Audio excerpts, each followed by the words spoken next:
मैं बहुत अपनी सी लगती हूँ सबको, माँ, बेटी, दोस्त, है ना। तो फिर मुझे मेहमान जैसा क्यों फील करा रहे हैं? क्योंकि ऐसा तो तभी होता है ना, जब हमारे घर में कोई मेहमान आता है तो हम अपने परिवार की बातें कर रहे होते हैं तो चुप हो जाते हैं, सिर्फ उसके सामने परिवार की बातें नहीं आने देते कि नहीं नहीं इसको नहीं पता चलना चाहिए, है ना। यही सोचते हैं ना कि एक दो दिन के लिए आया है फिर चला जाएगा, उसके बाद जो घरेलू बातें हैं वो डिस्कस करेंगे। अपने दायरे में रहते हैं मेहमान के सामने, हाँ उसे प्यार देते हैं, इज्जत देते हैं, सत्कार देते हैं, पर लेकिन कोई टेंशन नहीं देते उसे, ना उसके साथ कोई टेंशन वाली बात करते हैं ना।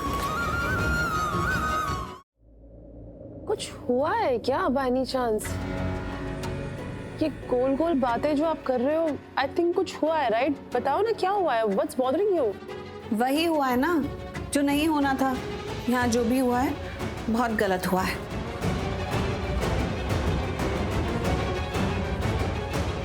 आप लोग दिन में 1000 बार कहते हैं कि मैं आपका परिवार हूँ, परिवार का हिस्सा ही हूँ, लेकिन अब समझ में आ गया आप लोग ये सब सिर्फ बोलने के लिए बोलते हैं, मानता कोई नहीं है। ऐसी बात नहीं है पुत्र। किसने बोला नहीं मानते? तुम हमारा परिवार ही हो, तुम पूछो सबसे, सब मानते हैं तुम्हें।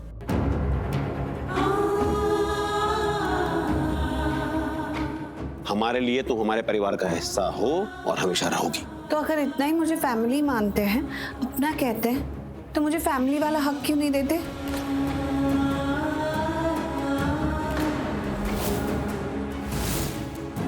मेरी जरा सी तबीयत क्या खराब हो गई, आपने तो घर के बड़े बड़े काम पोस्टपोन कर दिए, और वो भी मुझे बता भी नहीं रहे हो, शायद ये सोच के कि मैं नहीं आ पाऊंगी।